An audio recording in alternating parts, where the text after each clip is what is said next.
Back out here live once again. Where? In Aquaponics paradise. Bringing you the heat, the flames, and the fire. I'm super pumped right now. Today we're going to be talking about something very, very important. It's going to help a lot of you guys out, especially those that are just getting started with aquaponics or just hearing about aquaponics. There's always an inquiry about what is the best type of fish that can be used for my aquaponics system. And this, my friends, is what we will be talking about today. But before we jump into our discussion, I need to take a breath. Woo! I had to let that out, ladies and gentlemen. I'm pumped right now, so let's talk. Let's talk. Now, before you just slap any type of fish in your aquaponics system, there's a few things that I would advise that you consider. And it's going to help you out in the long run, and it's going to drastically have an effect on the type of experience that you have in your aquaponic operation. You need to make sure that you have a fish that's suitable. It needs to make sense, right? So one of the things that you need to consider when you're selecting a species is you need to make sure that this fish species is suitable for tank culture. And when I'm talking about tank culture, I'm referring to growing fish in a confined area or a tank, and growing it at a much higher density, pretty much crowding much higher density than what you would find in a natural environment. Now, you need to keep in mind that fish, they have a different vehicle than what humans have. Their vehicle is different. So humans, we don't like being tugged up and stuff and rubbed up on each other. We need room to breathe and we need space. That's understandable. Fish, on the other hand, a lot of fish, they don't operate in that same way. Like I said, their vehicle is different. So a lot of them do exceptionally well in a crowded environment. Actually, some of them do even better in a crowded environment. Tilapia, for example. So we need to make sure that the fish species that you select, that it is suitable for crowding and it doesn't compromise the growth or the health of the fish.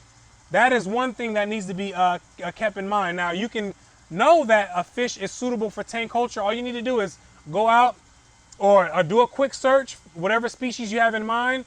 Do a search on it and find out if it has been tested in a recirculating system. And you'll find, a lot of results. Other big companies that have tested it, some of them are growing that fish for profit. Go and do a look, and that'll be a telltale sign. A lot of these big companies, they got the money and the resources. So any fish that you can pretty much think of that would be profitable, they'll pretty much already have tested that. A few fish might have slipped through the cracks, but for the majority of the species, they've already been taken up. So just go and do a quick look, and then you'll be able to find if your species that you have in mind is suitable. Most freshwater species are pretty much going to be suitable somewhat for tank culture. Some of them may not be, and they may succumb to disease if you crowd them. But for the most part, a lot of freshwater fish are going to be suitable for tank culture. Now, another thing that you need to keep in mind is you need to know what your intended use is for that species. What are you going to use it for? Is it going to be for personal use, for you to slap your lips on them? Are you going to be the one that's eating them? Or are you going to be growing them, for a local market? You're going to be out there growing them. You need to, if it's for a local market, you need to find out what does the local market demand. You might want to, for your personal use, you might want to eat tilapia, but your local market might say, we don't want tilapia, we want catfish. That's just an example. Maybe that's not the case, but you get my drift. That you have to go with the demands of the local market in that case. For personal use, the market research is yourself. You know what you like, so you can go ahead and just whatever fish you like. That's probably going to be what you grow. You might want to grow it not for to be a table food, but you might want to grow it to be an ornamental fish. So that'll be a different type of species that you would grow. So keep that in mind. Now, another very, very extremely important thing that you want to keep in mind is you want to keep in mind the climate. Whatever climate it is that you are in, you want to try to the best of your ability to match your species with that climate.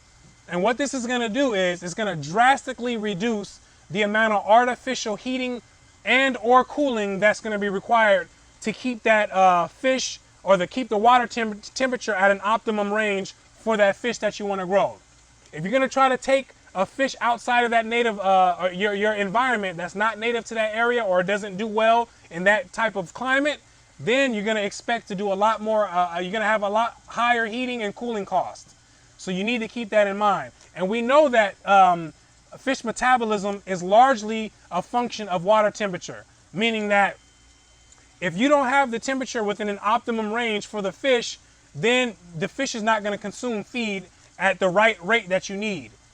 It's not going to consume feed. So if it's below or too high, the fish is probably not going to eat and it's not going to grow well. And if it's not eating, then we know that it's not going to be producing nutrients for your vegetables.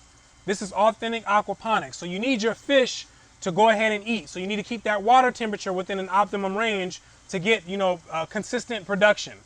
The tilapia here, in the wintertime, like I said before, mentioned in other videos, when the wintertime comes, if the heating is not supplemented, the temperatures begin to drop, the tilapia will not eat. Or you will notice that the feeding habits drastically reduce. You will definitely notice that. And in turn, you can't grow as much. So you have to supply heating. But here I'm in a subtropical area, so tilapia, it requires heating a few months out of the year, but the majority of the time, no heating is required. So keep the climate in mind. Very, very, very, very important. Another thing that you want to consider is the local laws and regulations. You need to make sure that the species that you have in mind are legal in that area. Tilapia, for instance, is known as an invasive species in a lot of areas. In countries like Australia, it's prohibited. Parts of United States, parts of California, Nevada, it's going to be prohibited, or you're going to need some type of permit in order to grow them. So you need to keep that in mind. You don't want to get caught red-handed growing something that's illegal, trying to work out and get species, getting them in there under the black market. You don't want to be doing that. You want to make sure that you get your species that's legal in that area. So that's probably going to be one of the biggest determining factors on what species you can grow. Tilapia, like I said, it's very suitable for an environment like Nevada and Las Vegas, but you can't grow it there. You can't grow it there. It's illegal, or you're going to have to get some type of permit to in order for it to grow there. Here, it's perfectly fine here, where I'm at in Central Florida.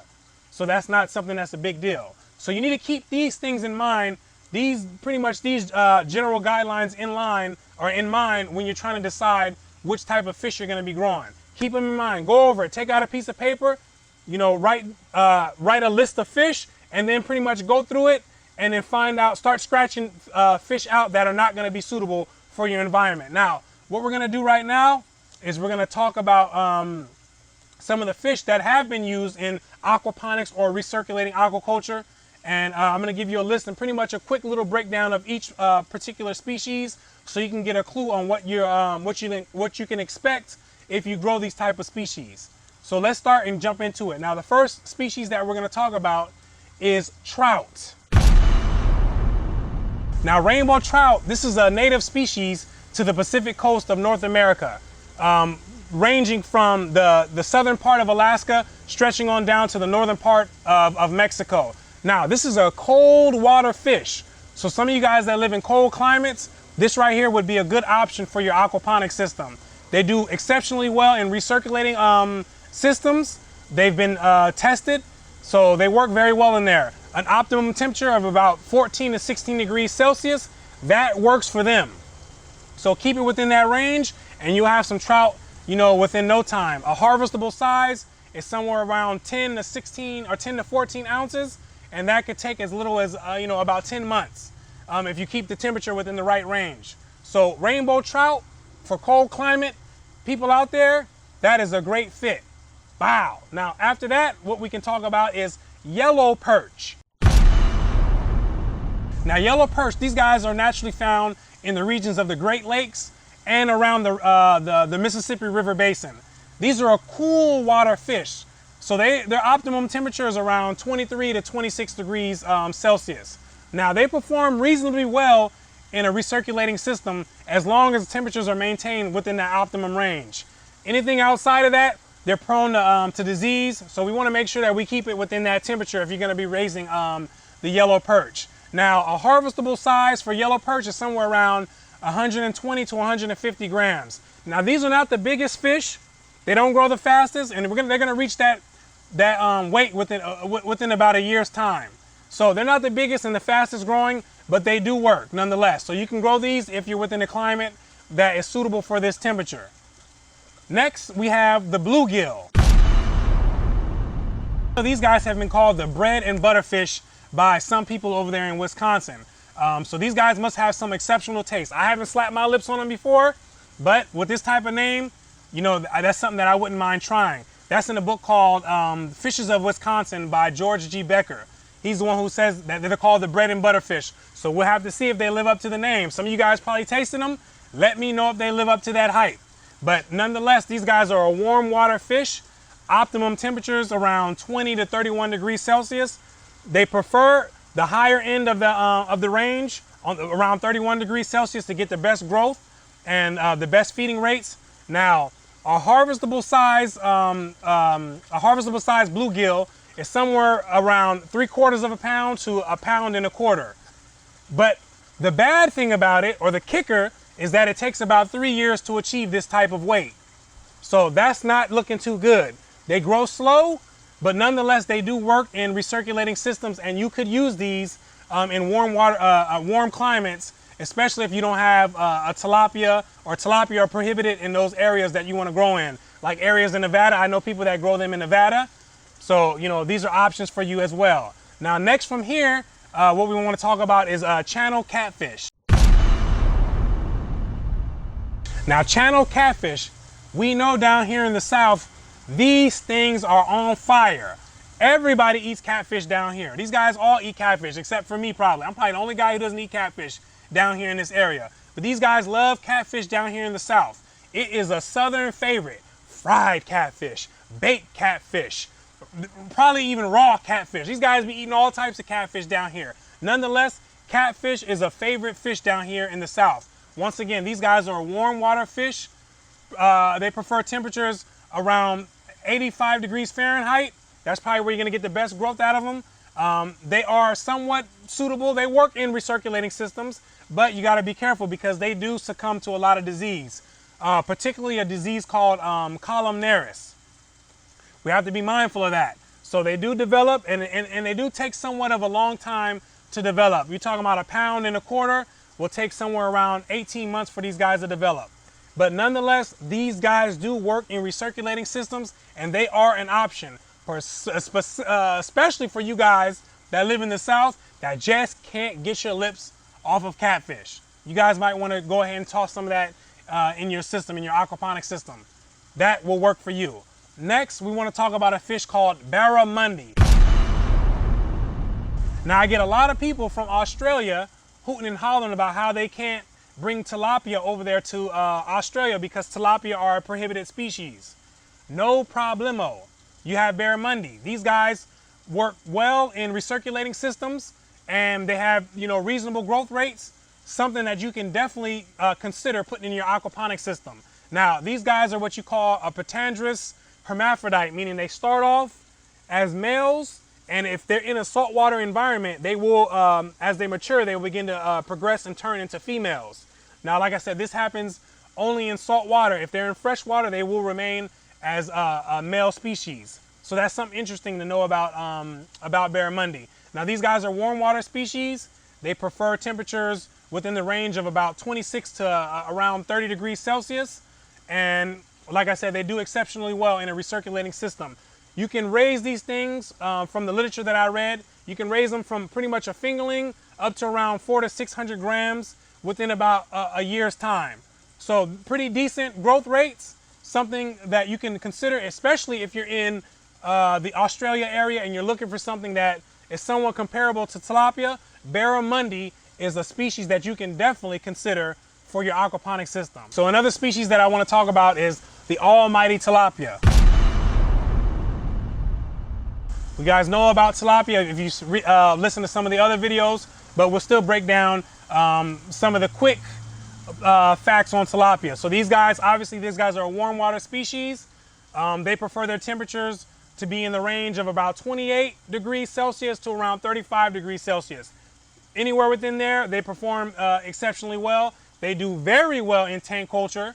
You know, they can achieve a feed conversion ratio of about 1.4 up to about 1.8. That's pretty much within the range, depending on how good your feeding practices are. And if you don't know what a feed conversion ratio is, it's basically the amount of feed that's required in order to achieve a certain amount of weight. So if there's a feed conversion ratio of about 1.5, that means that it's required 1.5 pounds of feed to get 1 pound of fish weight. That's what that's saying. So it's very important, and it shows how efficient a fish is at converting feed into fish biomass.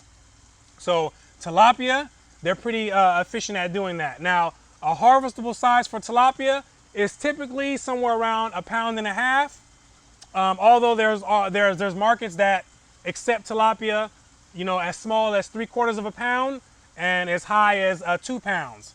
And it just depends on the market. So tilapia are a great species for those that are in areas where it is not prohibited. It's legal. You know, you got the climate for it.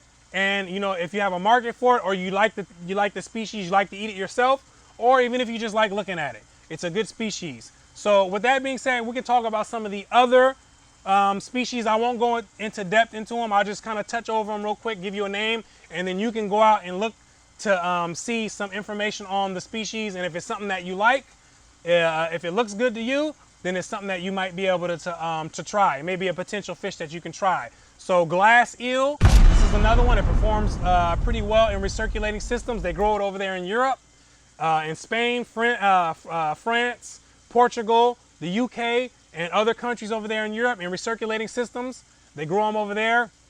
They can grow them, raise them as low as 30 kilograms per cubic meter all the way up to 120 kilograms per cubic meter. That's more than 1 pound per gallon. These guys work well in those systems. They're warm water fish. You know, we're looking at temperatures about 23 degrees Celsius all the way up to about 36 degrees Celsius. You know, and that's what you'll probably get the best growth at, probably on the higher end of that range. Feed conversion rate of around a ratio around 1.5 to 1.6.